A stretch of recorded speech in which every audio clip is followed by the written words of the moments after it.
In today's video, I'm gonna go over 10 tips that you can use on MPC Live 2 to speed up your workflow. And you're gonna wanna wait to the last two because the last two is very essential. Let's just get into it. So right now you can see that my screen is off and I have my screen off so when I turn it on, I can show you guys the first tip, which is turning off the demo screen. So once you start it up, it automatically goes to this, and sometimes this can get annoying because for the most part, you're probably not gonna use a template. What you're gonna do is go to menu, go to preference, and then you're gonna go to project default. And up here where it says new project dialog, it's on demo. What you're gonna wanna have it is on off. Or you can have it on the third option, which is demo, template, and the recent. So this is how that screen will look.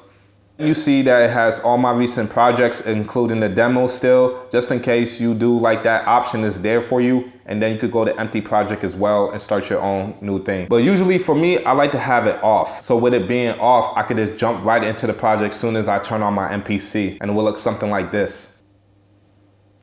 And as you can see, it just jumps right into the project. But sometimes I may still want to go back to a previous project, but I still like the option of just going right into a new project because I could easily load up another one just by going to places, then going to the MPC document folder, going to projects, and then I can see all the projects just like that and I can load it from there. Now, a quick bonus tip, sometimes it may not have it all in order, so as you can see, there's no alphabetical order going on. It might be hard to find your previous beat. So a quick bonus tip is to go to the clog wheel and then show created date, and then it will show you the previous ones all the way to the oldest ones. And you could change it from the oldest to the newest or the newest to the oldest. So that becomes very convenient. Also, if you go back to the cogwheel, you can go to show modify date, and that's the last time you messed around with it.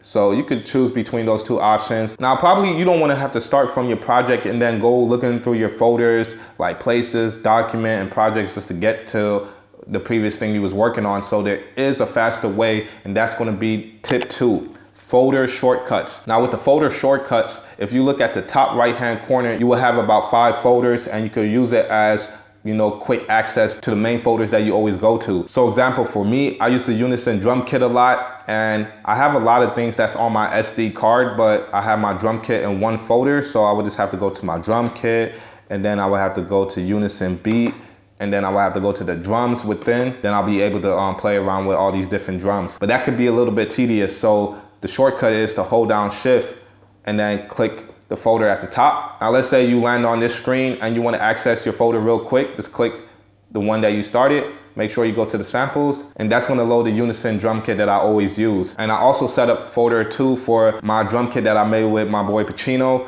and that's just easy access. Then I think the 4th folder for me is actually the projects. And as you can see, I went from the samples to the right, which is files, and then now you can see all the projects once again. Now, if you caught what I did, I pressed shift and menu to get to the browser, and there's many shortcuts to get to the different features on the MPC Live. And that's when tip number 3 comes into play, menu shortcuts. So what you would do is let's just go to the menu real quick. Now you see all these different folders, they all correspond to the pads. So as you can see, there's 16 kind of features that you can go through, and there's 16 pads. Program edit will be considered pad 14, and they all line up with each other. So all you have to do is just hold down menu and hit pad 14, and now you're in the program edit. For pad 8, you could go to the song mode, or you could go to the step sequencer, which is on pad 15, hold down menu, pad 15, and now I'm there. And for this tip, for the most part, you're just probably going to use the program edit, the step sequencer, and song mode. So you don't really have to remember a lot. You know, pad 14, pad 15, and pad 8. Tip number 4, I just loaded up a project that I've recently been working on. If you hold down main, you can see that I'm able to access all my tracks very fast. It becomes very useful with tip number 3, which is the menu shortcut. I could just go from browse 14 and mess around with one of the sounds. So I could bring this sound up to a pan flute.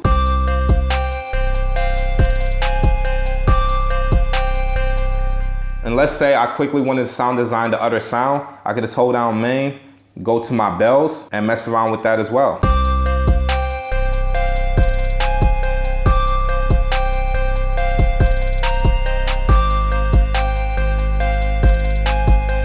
Mess with all these different features. And then I could just hold down main again, go to my lead. It's just a faster workflow rather than going from menu, then having to go to main, and then switch to go to the other track, and then going to project edit, and get in there. Now going into tip number 5, holding down shift and using a double tap. Now, if you had noticed, when I went to the browser, I did shift and menu and it brought me there. That's just one of the features that you can access just through holding shift. And if you look at the bottom of menu and main, you could access the menus even quicker. So I could access browse quicker. I could access the grid by doing shift and main to get to the grid. I could go to the sampler just by doing shift sampler. I could get to sample edit just by doing shift and mute. And also you could do the double tap to get to the browser. So you gotta probably get used to this motion because you gotta press it kind of fast. So give yourself some time to get used to the feel of it, because trust me, once you get that down pat, you're gonna move from doing shift and menu. It's just gonna be like that. And then same with up here with note repeat, I could put on the latch. And with the note repeat latch, it just holds the note repeat for me, so I don't have to press down on the shift and note repeat. I could just easily hit a note and I can mess with the timing.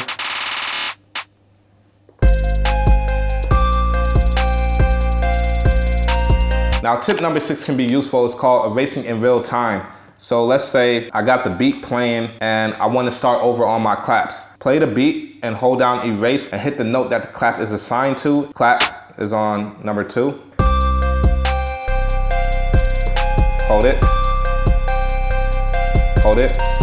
So quick bonus tip. I actually want to turn up the claps. I'm gonna go into mix, go into my drums. You see how it's just going by weird increments? You could get even finer increments, which is just smaller numbers, by holding down shift. So that's if you really want to get very technical with it.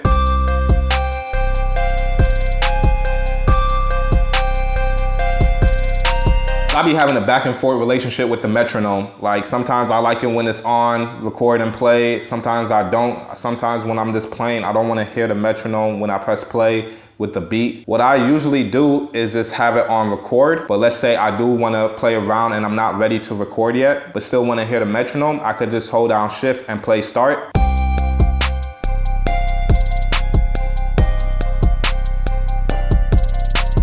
Now tip number 8, it's not really a tip, it's just more of a functionality, but if you don't know that you can do this, then this is going to be a major tip for you. Let's say you're finished with your beat and you want to export all the stems, but you have all your drums on one program. Now, if you haven't seen my video on how to export stems, make sure you watch that. It's going to be in the link card. So the way you would track out your drums is by going to the pencil tool and hit the feature called explode. Now, what that does is put your track number 3 on mute.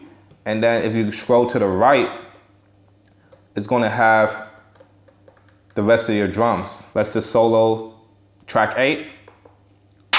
That would be the clap. Track 7 would be the kicks.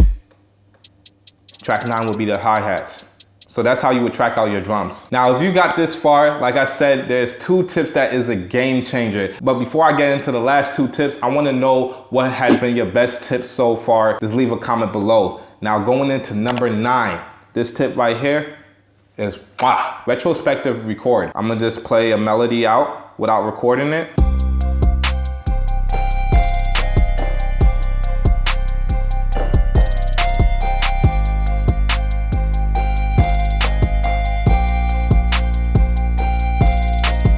As you see, nothing has been recorded, but if I hold down shift and record, it's going to bring up the notes that I previously just played.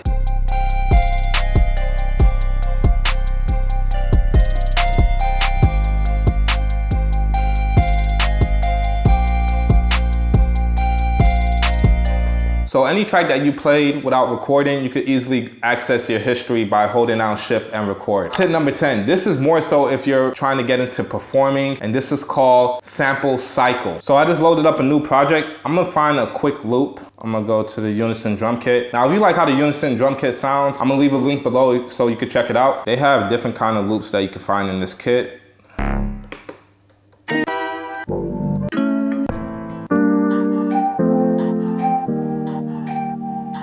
So I gotta assign to that pad, right? Menu, pad 14, and then I'm gonna go to layers, play, and press cycle. I'm gonna go to samples. We hear different chords in the beginning. We can see from the transients where the chord switches. That's the first one. And then we're gonna load back in that sample, and what we're gonna do is go after the second chord. Go on here. Just gonna load the other chords. I hit this pad is gonna play the different chord within that song. So the first one is on layer 1, layer 2, layer 3, layer 4. Now a quick bonus tip again, if you go to global and you just had it on velocity, that's how you will layer your sounds. So now that I have all the layers and I have it on cycle, bring in some drums. You can mess around with that and get creative. If you have like a chord progression, sample the chord progression and then have it cycle through while you play your drums. Now, if you like this video, make sure you like and subscribe, share with your other producer friends that are on the MPC Live 2. And if you have any questions or suggestions for the next video, leave a comment below. Peace.